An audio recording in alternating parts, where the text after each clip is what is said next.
Hi everybody, this video is about sharing files in Collaborate, and I want to give you a few tips for your Tech Live session. When you share files with students, you can do that directly in Collaborate, or you can share your screen to the application that you're using.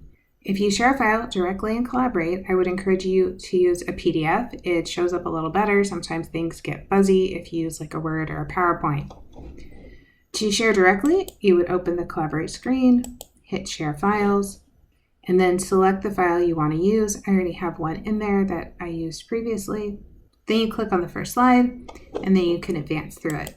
This way, you're not leaving the Collaborate screen. You see exactly what the student's seeing. When you're using your pointer to move around, sometimes the white pointer can get lost, so you can go over to the pointer inside Collaborate, and it shows up a little bit better. Once you've selected it, it will stay selected until you turn it back off. If you prefer to share your screen, you can share this way as well, but the problem is I can't tell what the students are seeing. So let me show you something really quick. Here's my PowerPoint that I want to share, but before I look at it, I'm going to go back to my window and make sure I see that preview of what the students are seeing. So it's kind of helpful to make sure that inside the Collaborate window, I can see that they can see my PowerPoint before I go through my presentation.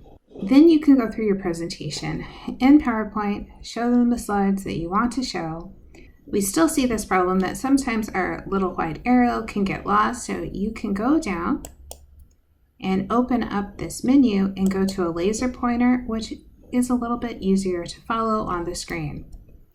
So as we're moving from slide to slide, hopefully you can still see this red dot moving around and the laser is easier to see. But if you want to turn it back off, you just open again and click off, and then we're back to the regular pointer.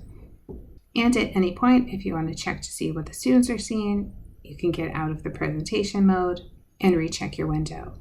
It's also nice if you do have two monitors available to have one window open to what the students see and another window open to what you're presenting. That way you have that constant check back and forth of what the students see and what you're seeing, and it also allows you to view comments from students during Tech Live. As always, if you have any questions, please let me know.